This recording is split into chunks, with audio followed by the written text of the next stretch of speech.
Deus é maravilhoso, glória a Deus. Isaías capítulo 6, versículo 8. A Bíblia diz: então ouvi a voz do Senhor conclamando: a quem enviarei? Quem irá por nós? Então eu respondi: eis-me aqui, envia-me a mim. Feche os teus olhos, coloca a mão sobre o teu coração. Pai, nós oramos para que essa manhã, mais uma vez, o Senhor fale conosco nesse lugar. Nós abrimos o nosso coração, nós, Pai, abrimos a nossa mente, os nossos ouvidos estão atentos para ouvir uma palavra, uma voz do Senhor. Nós te agradecemos por tudo que já foi feito, liberado até agora, mas nós entendemos de uma porção específica e especial a partir e através da tua palavra.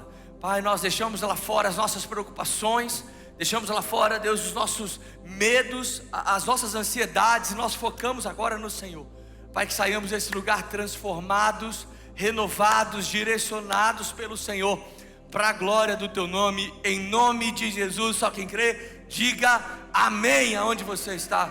Diga assim: eis-me aqui. Mais forte: eis-me aqui. Só os homens, eis-me aqui. Só as mulheres, eis-me aqui. O título dessa mensagem é eis-me aqui. Por que eis-me aqui? Porque em toda a Bíblia nós vemos o homem respondendo isso para Deus. Em toda a Bíblia, Antigo e Novo Testamento, nós percebemos homens e mulheres que são tementes ao Senhor. É uma reação, é uma resposta deles ao Senhor, dizendo: eis-me aqui. Eu poderia falar um pouquinho sobre a expressão original do eis-me aqui. Enfim, é muito interessante porque aparece diversas vezes na Bíblia.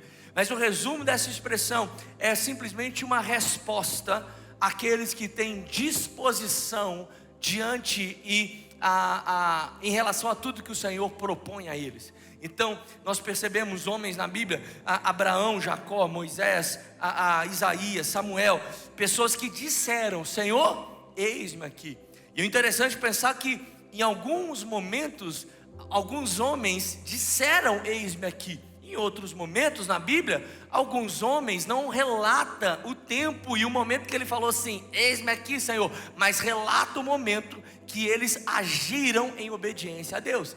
E o agir em obediência foi o eis-me aqui dessas pessoas. É importante entender que o eis-me aqui é mais do que uma frase. Eis-me aqui é um posicionamento. Eis-me aqui não é só sobre um discurso. Eis-me aqui é sobre uma atitude. Fala assim: não é discurso. Mais forte: não é discurso, é atitude.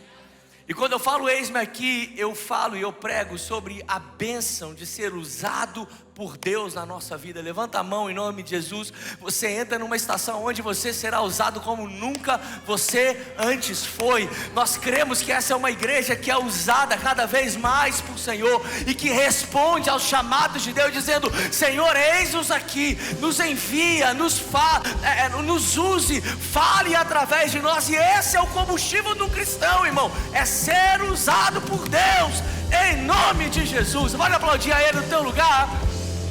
Se um cristão não é usado por Deus, a nossa relação não é plena com Ele.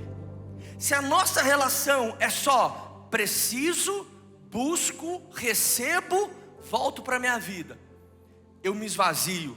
Preciso, busco, recebo, volto para a minha vida, me esvazio. Irmão, é uma vida muito chata. É muito chata essa vida. Deus não te chamou para essa vida. Deus não nos chamou para buscá-lo só quando estivermos vazios, necessitados. Nós temos esse lugar, mas Deus nos chamou para que sejamos usados por Ele.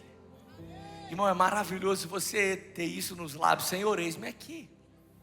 Diga assim: Senhor, eis-me aqui. Diga assim: Senhor, eis-me aqui para pagar o almoço de quem está do meu lado esquerdo. Quem tem fé fala assim: eu recebo em nome de Jesus. Eis-me aqui é esse lugar de falar assim: Senhor, eu farei, eu agirei de acordo com aquilo que o Senhor quer que eu faça. Teve um homem na Bíblia, e acho que eu já citei ele, né? Eu já preguei sobre alguns momentos da vida dele. Mas é muito interessante o início, né? E o eis-me aqui de um homem chamado Elias. Fala comigo, Elias. Porque a Bíblia, em 1 Reis capítulo 17, versículo 1, a Bíblia fala sobre isso. Eu quero ler com você. A Bíblia diz assim: ora, Elias de Tisbe, em Gileade, disse a Acabe: juro pelo nome do Senhor, o Deus de Israel, a quem eu sirvo, que não cairá orvalho nem chuva nos anos seguintes, exceto mediante a minha palavra. Interessante porque a Bíblia não relata o momento onde Elias teve uma experiência do chamado de Deus. É maravilhoso porque alguns homens da Bíblia nós conseguimos entender o momento que Deus chama e a pessoa responde, aí é lindo, é de filme aquela cena. E aí a pessoa diz: eis-me aqui. Deus fala: meu filho, faça isso, eis daqui. É lindo, né? E eu acho que é uma ideia Disney da vida cristã que várias pessoas têm, né?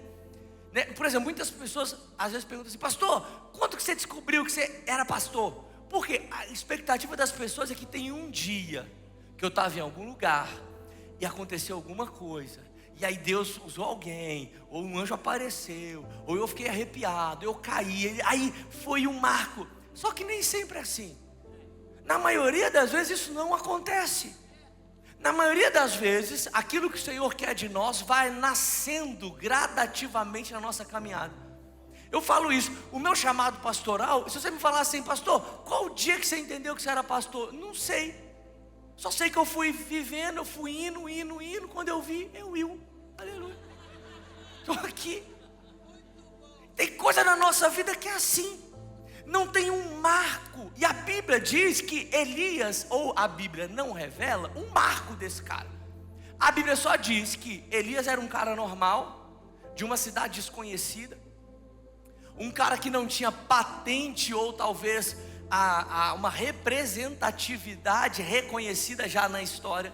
Mas ele se levanta e ele diz: olha, não vai cair chuva nesse lugar, exceto mediante a minha palavra.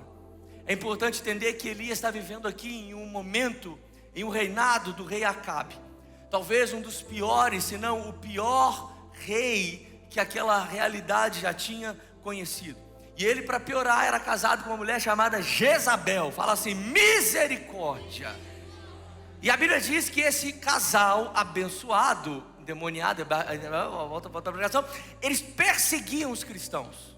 A Bíblia diz que esse casal, Acabe e Jezabel, perseguia, matava, acabava com a vida daqueles que criam no Deus de Israel.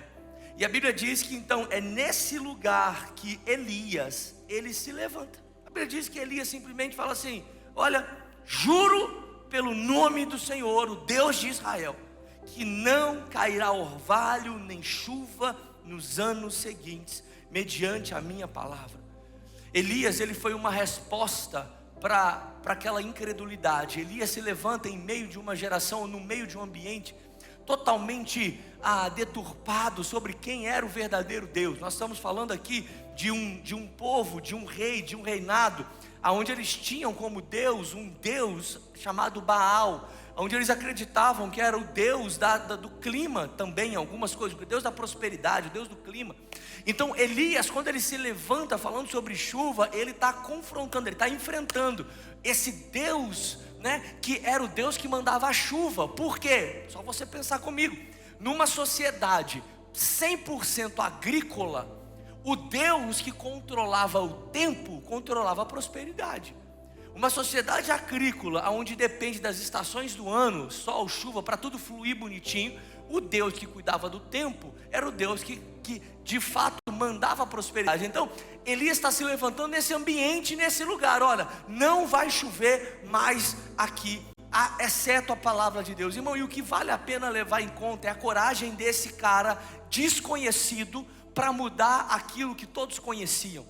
Todos estavam conhecendo. Olha, estão obrigando a gente a adorar esse Deus Baal aí, mas eu não sei se eu não quero. Pessoas eram obrigadas, perseguidas, mortas, enfim. Elias se levanta. Elias se levanta. Eu acho maravilhoso, gente, porque esse do nada de Elias é como funciona a maioria da vida de cada um de nós aqui. Cada um de nós, cara. Talvez pessoas desconhecidas, pessoas que a gente nunca imaginaria que Deus ia usar. Talvez você é uma pessoa que nunca ninguém imaginaria que se converteria. Agora você é crente, você é evangélico, você só usa roupa preta, aleluia. Você vem para a igreja todo domingo, você serve. Você, as pessoas agora, que as pessoas buscam oração e buscam paz no meio da guerra, você não tinha nada para viver isso, mas Deus te encontrou, você se levantou, e Deus fala: filho, eu quero te usar agora no meio de uma geração corrompida e depravada, perversa, eu te levanto como a minha voz nessa geração. Levanta a mão onde você está. Deus está levantando pessoas aqui essa manhã, com esse entendimento e essa clareza. Eu estou levantando você no meio da sua geração, eu estou levantando você no meio do seu ambiente. Eu não me importo com título, não é sobre título, não é sobre opinião de pessoas, é sobre graça, é sobre misericórdia, é sobre entender que nós somos canal de Deus, usados por Deus, pessoas que têm coragem de dizer: eis-me aqui, Senhor. Você pode dar um glória a Deus por isso, em nome de Jesus. Irmão, Elias não vem de família sacerdotal, a cidade do Jericó não tinha nada, mas Deus usa. Deixa eu te falar, é importante a gente entender que no reino de Deus, tudo que nós fazemos para Ele é muito importante, mas isso não nos garante que seremos usados por Ele. Isso é muito sério, porque Deus pode usar uma pessoa que acabou de chegar na igreja mais do que uma pessoa que está na igreja há 10 anos. Olha o silêncio da morte. Por isso que a gente tem que ser maduro, porque tem uns crentes velhos de igreja, que os crentes todos já cheios de cicatriz, ferida. Aí as pessoas vão chegando, elas ficam incomodadas com quem está chegando. Mas eu estou aqui há muito tempo já, essa pessoa está chegando agora, quem ela pensa que é? Ela está pensando que ela é, e de fato ela é alguém que está clamando por Jesus. Porque, presta atenção, Deus nem sempre vai usar pessoas com títulos, mas Deus sempre vai usar pessoas disponíveis. E às vezes, tudo que nós temos que é muito bom, se torna um inimigo para a gente. A gente se torna frio, a gente se torna já autossuficiente, e a gente perde aquele frio na barriga da primeira vez. Quem está entendendo o que eu estou falando, sabe? A gente, né, eu sou 10 anos pastor de igreja, já todo domingo pregando. Irmão, se eu perder o frio na barriga no domingo, está errado, não pode. Porque aquilo que nós já somos em Deus não pode sufocar aquilo que precisamos ser em Deus.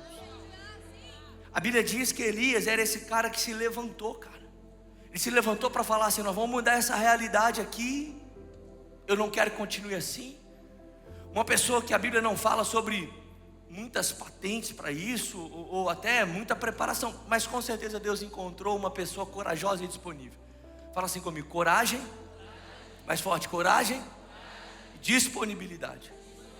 Mais uma vez, coragem e disponibilidade. Esse cara corajoso e disponível se levanta dizendo: não vai chover mais nessa terra. Eu quero lembrar você que quando ele diz isso, ele está confrontando diretamente o Deus Baal, que era o Deus que eles acreditavam e prestavam culto naquela hora. Então, agora Elias criou um cenário. Qual foi o cenário? Vocês acreditam no Deus Baal, Deus da prosperidade e do clima. Eu acredito no Deus de Israel. Eu liberei uma palavra profética que não haverá chuva. Agora nós vamos ver quem é o verdadeiro Deus. O meu Deus que vai segurar a chuva, ou se o Deus de vocês for o verdadeiro Deus, essa palavra não vai valer de nada e vai chover normalmente. O que a Bíblia diz? A Bíblia não chove por quanto tempo? 3 anos. Perto de 3 anos e meio há uma seca na terra.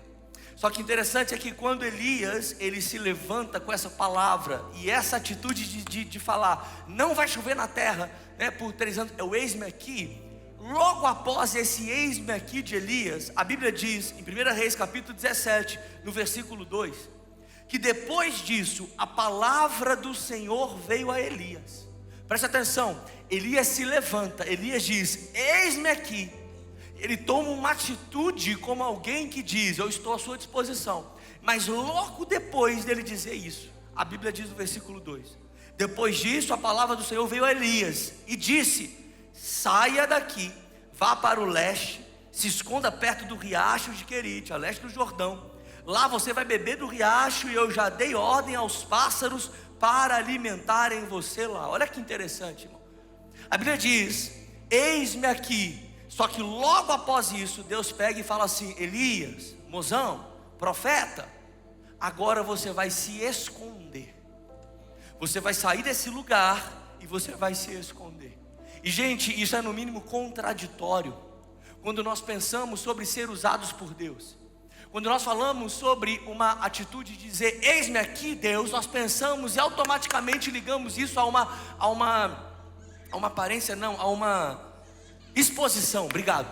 Então, ou seja, nós ligamos o eis-me aqui a uma exposição. Ou seja, se eu estou falando eis-me aqui, Deus vai me usar. Prepare o YouTube, prepara auditórios cheios, Deus vai me usar. Aí o que Deus faz? Esconde aquele que se disponibilizou para ser usado. Irmão, isso é muito forte. A Bíblia diz que Deus pega Elias, leva e dá uma direção para ele se esconder. Fala comigo: esconder. A palavra de Deus foi essa: se esconda. Se esconda no riacho, vai ficar lá por um tempo. Gente, imagina a mente desse cara. Ele se posiciona como alguém que queria ser usado por Deus. Quando ele se posiciona, Deus agora pega a vida dele e esconde ele num lugar. A vida dele estava, enquanto Elias estava calado, gente, a vida dele estava normal. Enquanto a vida dele, enquanto ele nunca se posicionou, ele estava levando a vida dele. No dia que ele se posicionou, Deus falou assim: então agora você vai ter que se esconder. Você está correndo risco, vai ficar nesse lugar, fica tranquilo, você vai estar escondido, mas lá eu estou cuidando de você. Elias calado, vida normal. Elias abre a boca, agora ele está 100% dependente de Deus. O que esse texto está dizendo, gente, basicamente é o seguinte: Elias agora estava correndo risco de vida. O eis-me aqui de Elias colocou ele em risco com a própria vida. Fala assim comigo: misericórdia. E quando Deus chama Elias para o riacho, ele nada mais, nada menos está fazendo assim: Elias, você teve coragem para se levantar, mas agora você tem que ter coragem para ser dependente. E o eis-me aqui de Deus não é só sobre ter coragem de se posicionar para se expor. O eis-me aqui de Deus é sobre ter coragem de se esconder para ser dependente dele. Quando eu falo sobre eis-me aqui, e eu posso garantir a você, eu estou pregando muito mais sobre a coragem de ser dependente do que a coragem de se posicionar. O eis-me aqui de Elias colocou ele nesse lugar da dependência, porque, gente, talvez todos nós aqui queremos ser usados, mas nem todos nós queremos ter um nível de dependência enquanto nós somos usados. Mas eu aprendi, cada vez mais eu aprendo, que Deus só usa quem tem coragem de ser dependente. Às vezes a gente acha que Deus só usa quem tem coragem de ter grandes atitudes. A gente acha que Deus só usa quem tem coragem de ter uma visão extremamente arrojada. E é maravilhoso, Deus usa essas pessoas. Mas cada vez mais para mim fica claro que a proporcionalidade do ser usado por Deus não está ligado ao nosso nível de coragem, de arrojado nós somos, mas o quão nós somos corajosos em depender completamente de Deus. E eu garanto a você, a maior ousadia que nós temos na vida não é fazer uma grande dívida. A maior ousadia que nós temos na vida não é fazer ou dar grandes passos. A maior ousadia que nós temos na vida é ser completamente dependente de Deus. O eis-me aqui de Deus está 100% ligado a essa capacidade, esse nível de dizer: ei, eu quero ser usado, mas eu quero depender de Deus. Eu quero ser dependente, porque assim, eu quero ser usado, quero, mas você quer continuar mandando na sua vida? Esquece. Não, pastor, eu quero muito ser usado, mas você tem medo de viver cenários desfavoráveis? Esquece, você não vai ser usado. Não, pastor, eu quero muito ser usado. Hoje eu estou aqui, eis-me aqui, Senhor, mas eu não quero desagradar ninguém, sabe? Esquece, Deus não vai te usar, irmão. Aprende algo: para ser usado, tem que saber ser ousado. E eu prego sobre uma ousadia que está ligada à dependência de Deus. Irmão, todos nós precisamos constantemente dizer: Senhor, eis-me aqui, eis-me aqui. Só que cada eis-me aqui que eu falo para Deus, provavelmente é um riacho de querite que Deus vai nos levar depois disso. Para cada eis-me aqui que eu falo em Deus, é um lugar que Deus vai falar assim: você quer mesmo ser usado? Você quer que a palavra seja validada? Então você precisa provar isso no seu nível de dependência.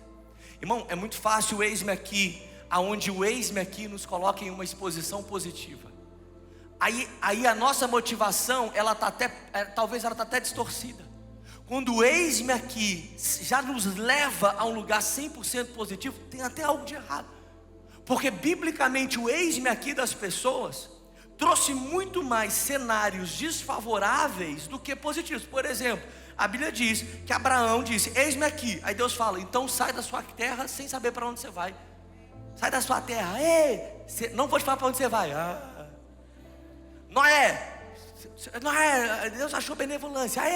Então constrói uma arca sem nunca ter chovido. É assim. Toda a nossa vida vai ser isso.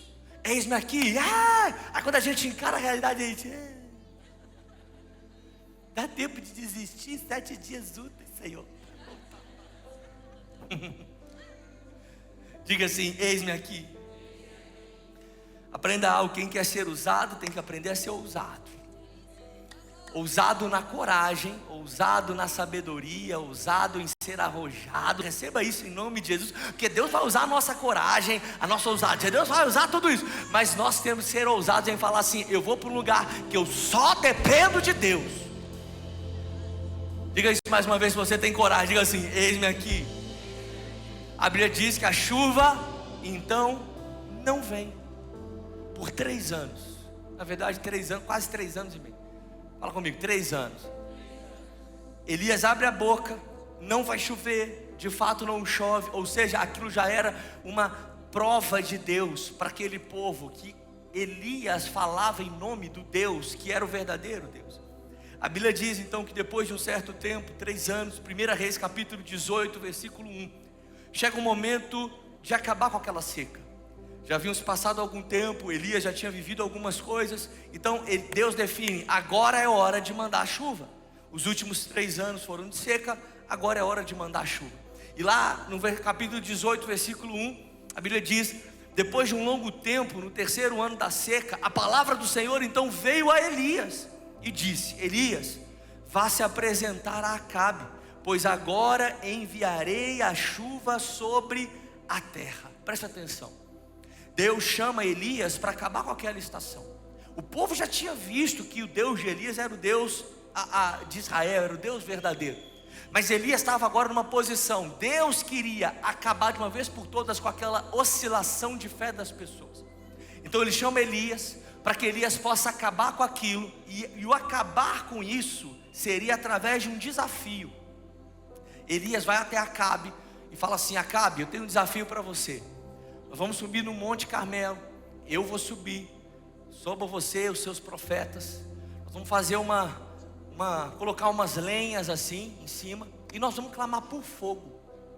O Deus que responder com fogo é o Deus certo, entre aspas.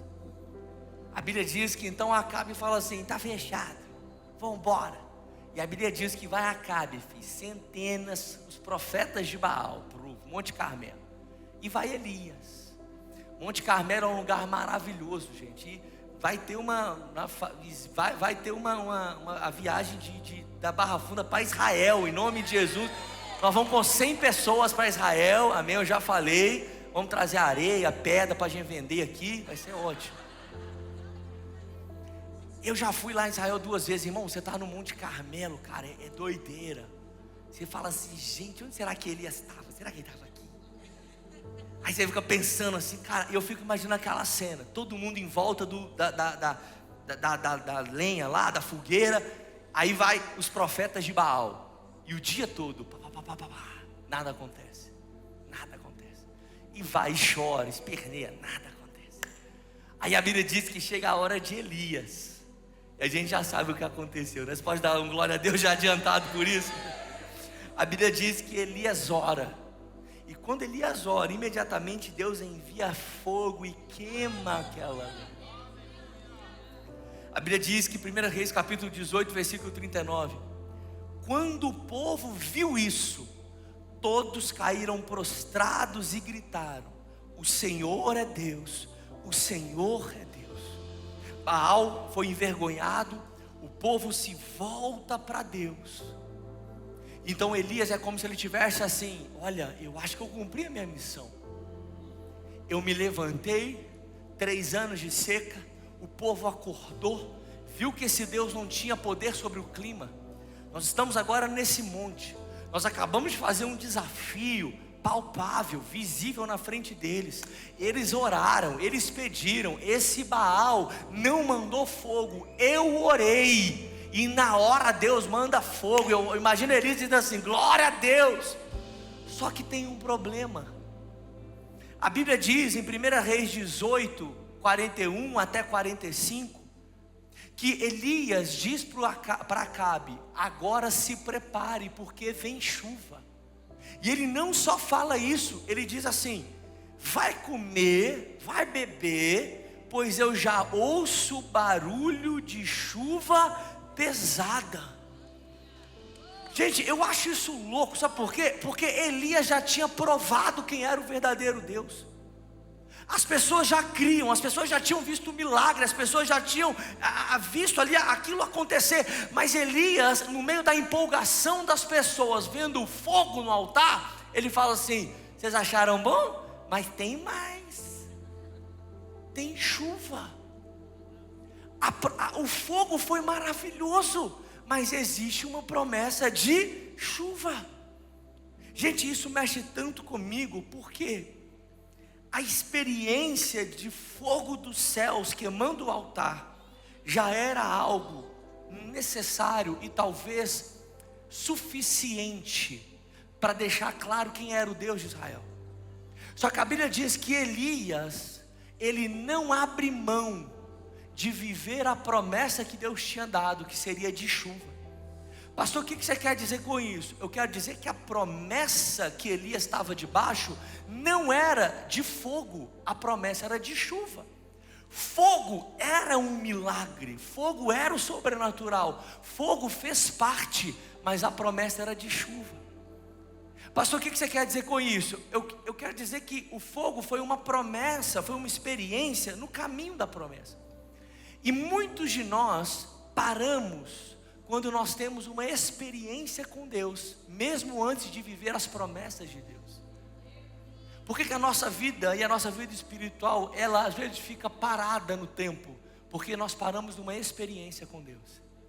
E nós nos esquecemos que as experiências fazem parte do nosso trajeto, mas não anulam o nosso destino. Elias teve uma experiência com o fogo, foi maravilhoso, mas ele nem curtiu aquilo, ele nem postou no Instagram, não deu nem tempo. Aí apareceu o fogo, ele já falou assim: agora se prepara porque vem chuva, e vem chuva braba, ouço o barulho de chuva forte. E isso, cara, gente, isso nós temos que pensar assim: será que a nossa vida não está parada numa experiência que a gente teve com Deus? E isso comprometeu as promessas, os lugares que Deus já falou que nós iríamos chegar. Deus está até agora querendo mandar a chuva, mas depois que nós vimos o fogo, nós descemos do monte e voltamos a viver a nossa vida. Por isso que às vezes a gente tem sempre que pensar assim, porque a nossa igreja não tem esse costume: se o pastor me chamasse para dar uma oportunidade hoje no culto. Quem é da Assembleia aqui dá uma glória a Deus? Quem já foi da Assembleia? Aleluia, Pai do Senhor. Se o pastor, para quem não sabe, né, tem algumas igrejas que falam: vou dar oportunidade para o irmão. O irmão vem dar uma palavra, testemunha, uma palavra. E você tem que pensar assim: se o pastor me chamasse para me dar uma oportunidade hoje, o que eu ia falar de Deus? O que eu ia falar? O que eu ia contar? Não, eu não quero que você prega, eu quero que você conta a última coisa que Deus fez na sua vida. Eu sei, me deu ar, eu sei, eu sei, vocês entenderam, e isso já é um milagre, eu entendo. Mas eu estou falando de alguma coisa, sabe? Eu estou falando de uma realidade, porque às vezes nós paramos numa experiência, e o seu testemunho que você tem 5 anos, tem 15 anos, tem 10 anos. Cara, nós paramos numa experiência. E a Bíblia diz que Elias, ele falou assim: olha, vocês estão malucos aí, que ele mandou fogo, está tudo certo, mas eu não vou abrir mão da promessa. E a promessa é de chuva. Quantas vezes será, ou quantas promessas você já deixou de acessar, gente, porque nós paramos em uma ótima experiência. Mas eu te trouxe aqui para entender que em meio ao eis-me aqui, Deus vai te dar muitas experiências. Dá um glória a Deus por isso. O eis-me aqui é marcado por experiências. Dá mais um glória a Deus por isso. Quando você falar eis-me aqui, provavelmente Deus vai te colocar em algum lugar de dependência. E no lugar de dependência vai ser um lugar de experiência. Porque nesse riacho a Bíblia diz que Elias bebia da água e Deus mandava os pássaros para trazer pãozinho quentinho, seven boys para ele. Todo dia era uma experiência. Será que devo mandar comida hoje? Vem, iFood, chegou, AirFood, chegou. Chegou, todo dia era uma experiência. Assim é na nossa vida. Glória a Deus por isso. Porque o eis-me aqui me traz experiências. Mas preste atenção, eu não posso negociar a minha promessa por causa das minhas experiências. Eu não posso parar no meio. Talvez você está tendo boas experiências no emprego que você tem, mas você sabe que a sua promessa é a empresa que Deus já te falou que você vai ter. Talvez você está tendo boas experiências em vir à igreja assistir um culto. O pastor é lindo, prega bem, eu sei. Demais. Mas você sabe que a promessa é Deus te usar no pastoreio, é Deus te usar no ministério. Está sendo ótimo, mas você não pode deixar que a experiência te distancie da sua promessa. E a Bíblia diz que Elias, ele não deu nem esse luxo. Ele se levanta e já começa a falar assim: olha, peraí, vamos se preparar que vem chuva. E a Bíblia diz que Elias, como um cara profético e de fé, o que ele fala no versículo 41 foi: olha, Acabe, 1 Reis 18, 41, vai comer e vai beber, porque eu já estou ouvindo barulho de chuva pesada. Aí a Bíblia diz assim: então Acabe foi comer, beber. Elias então subiu até o alto do Carmelo, se dobrou até o chão e colocou o rosto entre os joelhos e disse: vai e olha na direção do mar, disse ao seu servo. E ele foi, olhou, não há nada lá, disse ele. 7 vezes ele a mandou. Quantas vezes, gente? Quantas vezes? 7 vezes ele a mandou: volte para ver. Na 7ª vez o servo disse: uma nuvem tão pequena quanto a mão de um homem está se levantando do mar. Então Elias disse: vá dizer a Acabe, prepare o seu carro e desça, antes que a chuva o impeça. Enquanto isso, nuvens escuras apareceram no céu. Começou a ventar e começou a chover forte, forte. Então Acabe partiu de carro para outro lugar. Dá um glória a Deus por isso. Elias dizendo: Acabe, se prepara que eu já ouço barulho de chuva. Como que ele estava ouvindo barulho de chuva? Não tinha nem nuvem. Não tinha nem nuvem, gente. O cara, quando diz eis-me aqui, ele fica biruta. Ele fica meio doido, ele começa a ver umas coisas que não existem ainda. Ele começa a sentir uma coisa que ninguém está sentindo. E a gente não pode julgar alguém que está vivendo o eis-me aqui de Deus. Porque quem está no eis-me aqui de Deus, irmão, os olhos dele não são mais os olhos naturais, são os olhos da fé. O cara, quando está dentro do eis-me aqui, ele não está ouvindo a opinião horizontal das pessoas, ele está ouvindo os decretos do alto. Esse que ele está ouvindo. Por isso que a Bíblia diz que ele fala assim: ô Acabe, vai se preparar que eu já ouço barulho. Que ouvi o quê? Que ouvi o quê, gente? Não tinha nem nuvem. Mas Elias ensina algo poderoso, e que quem vive o eis-me aqui tem que ter coragem de dizer e de viver. Que antes de ver, nós vamos declarar. Antes dos meus olhos naturais verem, eu preciso permitir com que a minha boca libere essa palavra. Olha, eu já estou vendo isso. Talvez os meus ouvidos aqui, tímpano, eu não sei os nomes do ouvido, cheio de cera, que você tem que tirar a cera do ouvido, gente, em nome de Jesus. Cheio de cera, eu não estou ouvindo, eu sei, mas os seus ouvidos espirituais já ouviram uma palavra de Deus. Elias nos ensina isso, gente, que os olhos naturais não viam, mas os olhos da fé já estavam vendo aquilo acontecer. E com base nisso é que Elias se posiciona. Imagina que doideira. Elias fala assim: vai se preparar que a chuva forte está chegando. Aí olha para o céu, não tem nem nuvem. Aí ele, vê de novo. Vê de novo. Tipo você atualizando o banco, sabe? Para ver se o Pix caiu. Aleluia. Vê de novo. E nada. E nada. Fala comigo assim, misericórdia.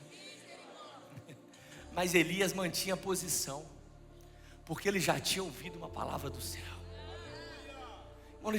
A posição dele era uma só. Não tem nada.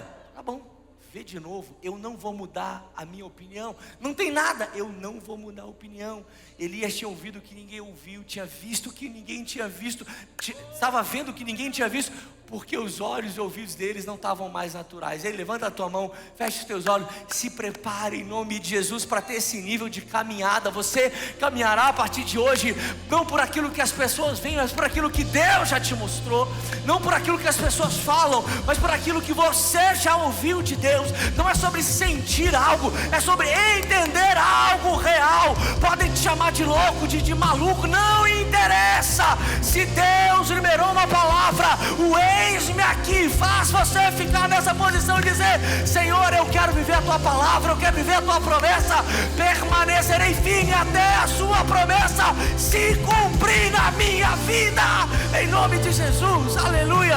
Presta atenção, a Bíblia diz: olha lá, não tem nada, olha lá, não tem nada, olha lá, não tem nada, olha lá, não tem nada, olha lá, não tem nada, olha lá, não tem nada. 6 vezes. Imagina um cara manter a posição de fé dele por 6 vezes, e as pessoas falando: você está maluco, não tem nada, não tem nem nuvem, o céu não está nem ventando, cara. E Elias firme na posição dele. Olha lá, olha lá. Quem vive o eis-me aqui de Deus tem que estar acostumado a falar, a ter esse lugar, sabe, gente? Mas você falou que Deus falou e ainda não aconteceu. Aí quem tem o eis-me aqui tem que falar assim: calma, daqui a pouco você olha lá de novo. Aí você fala de novo: mas Deus falou. Você tem que guardar de novo: não, vou manter minha posição, daqui a pouco você vai ver o que vai acontecer. Gente, eu garanto a vocês, esse talvez é um dos maiores desafios de quem tem coragem de falar eis-me aqui. É manter a posição de fé enquanto que aquilo que Deus falou não acontece. Porque nesse tempo, ao invés de estarmos rodeados de pessoas que vão falar assim: aqui, eu vou ficar com você nessa posição até acontecer, na maioria das vezes a gente tem pessoas que saem do nosso lado, ridicularizam a nossa posição, mas depois que acontece querem voltar para estar do lado da gente. Quem diz eis-me aqui tem que ter coragem de manter a posição de fé, mesmo quando aquilo que Deus falou ainda não aconteceu. Porque como que vai acontecer, pastor? Eu acho que provavelmente exatamente como aconteceu com Elias. A Bíblia diz, 1 Reis 18, 44 e 45, que na 7ª vez, está aqui na Bíblia, está aqui atrás, na 7ª vez o servo disse: rapaz, não está com o tempo fechado não, mas uma nuvem tão pequena quanto a mão de um homem está se levantando do mar. Não sei se isso quer dizer alguma coisa, mas para onde não ter nuvem agora já tem alguma coisa. A Bíblia diz que Elias então diz: vai dizer a Acabe, prepare o seu carro. Como começa o cumprimento dessa promessa? Com uma nuvem do tamanho da mão de um homem. Agora o problema é, Deus tinha falado que a chuva era abundante. Como que a chuva abundante vem a partir de uma nuvem do tamanho da mão de um homem? Uma nuvem pequena. As pessoas não vão entender isso. Por isso que Deus, Ele levanta Elias nessa geração. Porque são os Elias que têm coragem de valorizar a nuvem do tamanho da mão de um homem. As pessoas só valorizam o tempo fechado. As pessoas só valorizam quando está caindo trovão. As pessoas só valorizam quando já está chovendo. Mas os Elias dessa geração entendem que não preciso ver para crer. E ainda que eu veja algo, por mais que pareça significante, é suficiente para Deus usar para cumprir a palavra dele. Todos nós já fomos uma pequena nuvem do tamanho da mão de um homem em algum momento da nossa vida. E você só é alguém provavelmente porque Deus acreditou em você. Mas vamos trazer algo bem humano aqui agora. Alguém também na sua história acreditou em você. Você teve um primeiro emprego na vida. Alguém enxergou você, uma nuvem do tamanho da mão de um homem, e falou assim: pode dar alguma coisa. Talvez foi a esposa, o marido que viu esse negócio, falou assim: vai, Senhor, eu creio que vai ser bom isso. Todos nós já fomos uma pequena nuvem do tamanho da mão de um homem. E olha hoje, talvez vivendo coisas em Deus que nunca imaginaríamos, né? Todos nós aqui. E Deus levanta os Elias nessa geração, para que essa geração não espere o tempo fechar para começar a crer que Deus é o Senhor. Deus levanta os Elias nessa geração para, vendo uma nuvem, mesmo que seja da tamanho da mão de um homem, fala assim: Deus está se movendo, eu creio no mover de Deus na minha vida. Não, mas olha só, isso é insignificante. Não é insignificante. Deus não precisa de muito, Ele só precisa do suficiente. 5 pães e 2 peixes nunca foi muito, mas foi o suficiente para Deus agir. A Bíblia diz que Deus nunca precisa de muito, Ele precisa de pessoas que creem que Deus só usa o suficiente. Fala comigo: do tamanho da mão de um homem. A partir da nuvem do tamanho de um homem, foi que o eis-me aqui de Elias foi se completando. Talvez hoje o seu ministério viva uma nuvem do tamanho da mão de um homem. Isso está te consumindo, você está cansado. Talvez hoje a sua vida financeira é uma nuvem do tamanho da mão de um homem. Você tem uma palavra de Deus, mas você só está vendo uma nuvem. Talvez a sua vida, o seu casamento, a sua vida emocional é uma nuvem do tamanho de um homem, é tão pequeno. Mas se você tem uma palavra, você sabe que a Bíblia tem palavras para você em relação a isso. Deus te trouxe aqui para falar: filho, mantenha a posição, mande olhar quantas vezes forem necessários, porque se eu liberei uma palavra, a chuva abundante virá. Ainda que comece com uma nuvem do tamanho da mão de um homem, isso será suficiente para que a palavra se cumpra na sua vida. Seja renovado essa manhã no seu senso de propósito, seja renovado essa manhã sobre tudo que Deus pode fazer na tua história. Fica de pé no teu lugar, feche os teus olhos, levante as tuas mãos. Vamos declarar isso em nome de Jesus. Pode ser e será um sinal que Deus já está movendo em você. Vamos lá, eu vejo. Diga isso sobre a tua vida, ainda que seja pequeno agora, mas é suficiente para Deus fazer mais e mais e mais. Vamos lá, igreja, vamos lá. Eu vejo. uma pequena nuvem do tamanho da mão de um homem, mas esse é o sinal que a tua chuva. Eu vejo. Levante as tuas mãos, igreja, vamos lá, levante as tuas mãos, diga assim: eu vejo. Talvez nas minhas finanças, a minha vida financeira ou profissional, mas eu creio que é o suficiente. Vamos, igreja. Mais uma vez, eu vejo. Eu vejo uma pequena nuvem do tamanho da mão de um homem, mas esse é o sinal que a tua chuva vai. Eu vejo uma pequena nuvem do tamanho da mão de um homem, mas esse é o sinal que a tua chuva. Mais uma vez, diga isso, igreja. Eu vejo uma pequena nuvem do tamanho da mão de um homem, mas esse é o sinal que a tua chuva vai descer. Feche os teus olhos onde você está. Eu quero orar por você que talvez vê hoje na sua vida uma pequena nuvem em alguma área. Talvez você hoje tenha visto que a sua vida profissional é só uma pequena nuvem, parece tão insignificante. Talvez a sua vida emocional, talvez até a sua vida ministerial, você, Deus já me falou, mas nada aconteceu. Começou um pouquinho, mas eu estou parado. Eu quero orar por você essa manhã. Eu quero orar porque eu entendo que é uma questão de renovar a nossa mente, é uma questão de perspectiva, é uma questão de ser ousado, é uma questão de posicionamento, de poder ver a nuvem, a pequena nuvem se transformar numa tempestade abundante. E eu creio e libero essa palavra sobre você. Vem chuva abundante sobre a tua vida. Eu vou dizer isso mais uma vez: vem chuva abundante sobre a tua vida. Mais uma vez, vem chuva abundante sobre a tua vida. Eu quero orar de olhos fechados, eu vou contar até 3. Você que diz: pastor, em alguma área da minha vida existe uma pequena nuvem.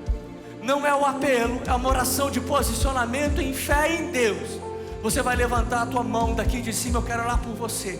Daqui de cima eu quero orar, nós vamos clamar junto, para que essa pequena nuvem, ela vai se tornando, assim como a Bíblia diz, né? Que a aurora do justo, a luz do justo, eita Jesus, aleluia, é como o dia perfeito. Eu esqueci o versículo agora. Deus sabe, aleluia. A vereda do justo é como a aurora, vai brilhando até ser dia perfeito, aleluia. Essa pequena nuvem, ela vai aumentando até ser uma chuva abundante sobre cada um de nós. A nossa vida é assim. A Bíblia diz que a vereda do justo é o nosso caminho. A cada dia a gente vai melhorando um pouco, né? Até ser dia perfeito. E nós somos aperfeiçoados. Essa é a nossa vida. E é assim que Deus se move. Talvez essa pequena chuva, essa pequena nuvem é um sinal que Deus está dando para você, falando assim: filho, eu estou aqui, mas a sua fé vai liberar abundante chuva. Eu já comecei o processo, mas a sua fé vai destravar abundante chuva. Eu vou contar até 3 e eu quero orar por você que diz: pastor, existem algumas pequenas nuvens na minha vida, ou uma pequena nuvem na minha vida, mas eu entendo que ela virá, né? Ela se tornará uma chuva abundante. No 3, levanta a tua mão e fecha os teus olhos. 1, 2, 3. Levanta a tua mão onde você está. Isso. Fica de mão levantada no teu lugar. Aleluia. São tantas mãos. Levante o mais alto que você puder. Isso. Senhor, nós oramos nessa manhã. Pai, declaramos e levantamos as nossas mãos como nosso posicionamento de fé, em reconhecer que o Senhor é poderoso em transformar uma pequena nuvem, Pai, em uma abundante chuva. Pai, nós levantamos as nossas mãos essa manhã, Pai, como um posicionamento de fé. Pessoas que talvez estão aqui com as mãos levantadas e veem na vida financeira uma pequena nuvem, talvez na vida profissional uma pequena nuvem, talvez na vida emocional, o casamento, Pai, na família, é uma pequena nuvem que parece que nunca chega na promessa. Pai, eu clamo e nós oramos agora no nome de Jesus. Eu clamo por um renovo sobrenatural na vida dos teus filhos, para permanecer na posição de fé. Eu oro, Pai, para que os teus filhos não retrocedam. E eu oro agora, Pai, e declaro essa palavra: ousadia. Pai, nós oramos agora por coragem, nós oramos agora por renovo no nome de Jesus.